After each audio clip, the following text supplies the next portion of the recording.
Hi everyone. Today we're going to be learning about AVLs, which I believe are one of the most satisfying data structures in all of computer science. First, let's talk a little bit about why we even study AVLs in the first place. What's the motivation for this topic?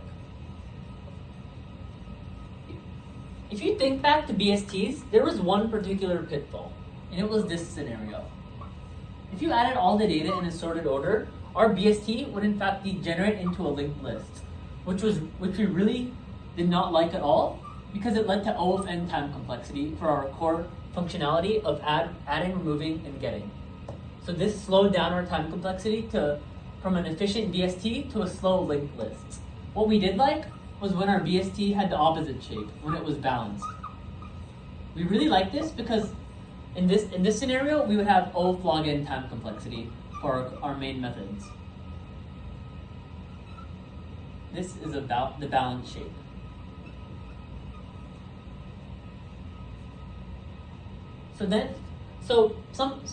A few decades ago, some really smart computer scientists came up with the solution to this degenerate problem in this degenerate case. Their solution was an AVL. And the reason that I've labeled AVLs as enhanced BSTs is the fact that AVLs are in fact just binary search trees that auto-balance themselves. And they do this to guarantee we have O of log n time complexity in all cases. So you may be thinking, how is this possible? How can a BST auto-balance itself? Well, let's discuss a few of these new properties of the AVL that allow this to occur.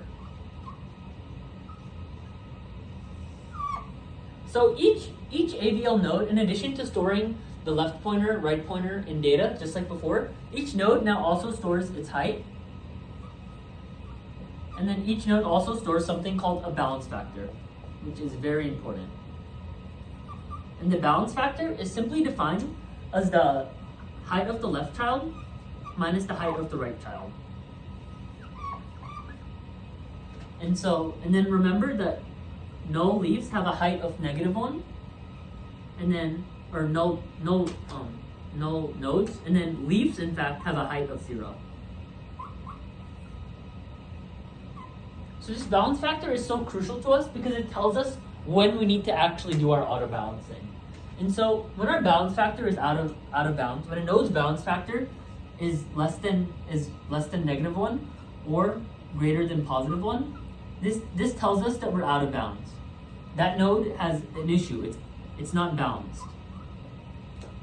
For the negative case, that would mean that we're right heavy. We're tilted too much to the right, just like this.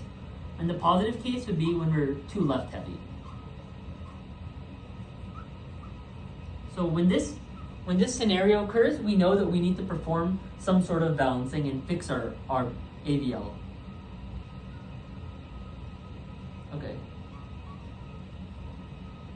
And then just remember that the shape property of the AVL is now just going to be always balanced, because we're going to go ahead and be fixing it whenever a node becomes unbalanced. Okay, so let's now discuss how we can actually balance the AVL. How is this balancing occurring? And this is happening through single and double rotations, which I'll explain to you visually. So first, let's go over a quick example. Let's say we have the AVL 10 and then 15. And by convention, we're going to list the node's height here, 0, and its balance factor here, 0. And then the height here, 1, and balance factor, -1. It's right heavy. So let's say our user is telling us to add, let's say we'll add 20 to this BST. So just like to this AVL, but just like a BST, we're going to go ahead and add normally. We add at the leaf position. So this becomes 10, 15, and then 20. But as we propagate back up the tree, we're going to update the node's properties, these new properties. So this is a leaf, so it has a height of 0 and a balance factor of 0. This is height 1, balance factor -1. This is height 2, balance factor -2. It's right heavy. And once you see this -2 balance factor, you should be ringing the alarm, because this means that our AVL is right now out of balance.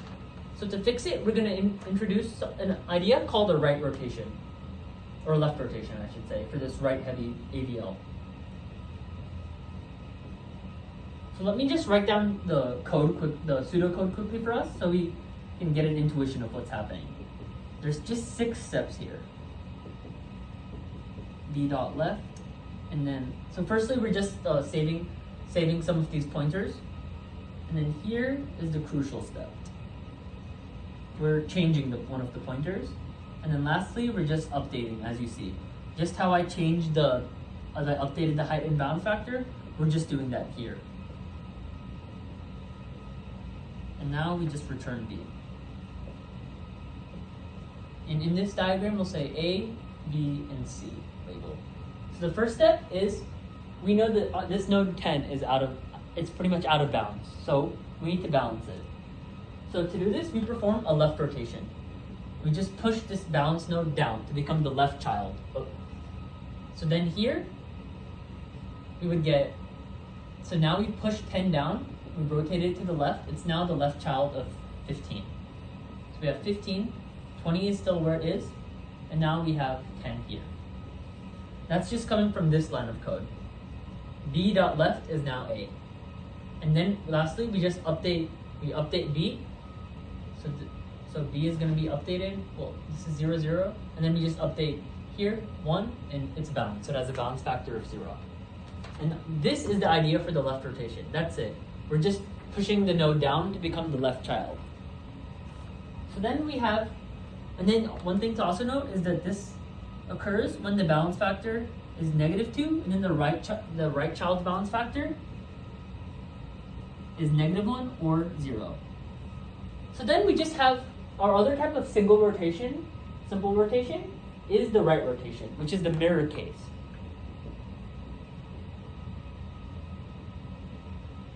So let's say we have the AVL A, and then B, and then C. And this triangle 1 represents an arbitrary subtree, which is why line number 2 of code exists. So the first step is, we know that A is out of bounds, so we need to rotate it to the right. However, B already has a right child. What are we going to do? Well, in this intermediate step, we just set A and B to both point to this subtree 1 right here. So this fixes the issue, and then we can go ahead just like before and move the pointers around. So then B's right child is now going to be A. And A now has the subtree 1 as its left child. And then we know that we have to perform this type of rotation to balance the tree when our balance factor is +2, so we're left heavy, and then our left child's balance factor is equals to +1 or 0. Okay, so now we've learned about these single rotations. So we're almost there to fully understanding AVLs. However, when you see this zigzag pattern right here, we would want to balance this out, right? However, I encourage you to try this out for yourself. But doing a single rotation of left rotation or right rotation actually is not going to fix this unbalanced tree and make it this nice balanced shape to get our O of log n complexity. So to fix this zigzag shape, we're actually going to have to perform something called a double rotation, which is just a string of 2 consecutive single rotations. So if you can understand single rotations, the idea for double rotations should be pretty intuitive. So the first type of double rotation is going to be a right-left rotation.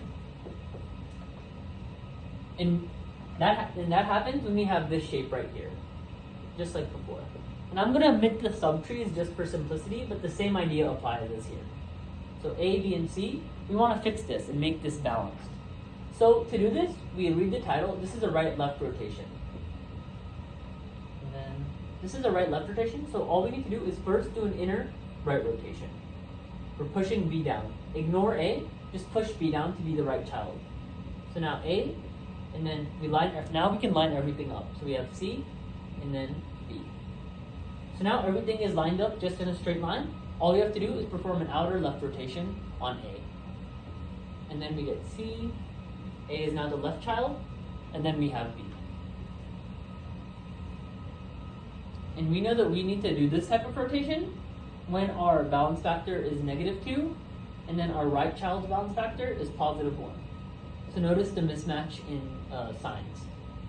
Because here we're right heavy, but here we're left heavy.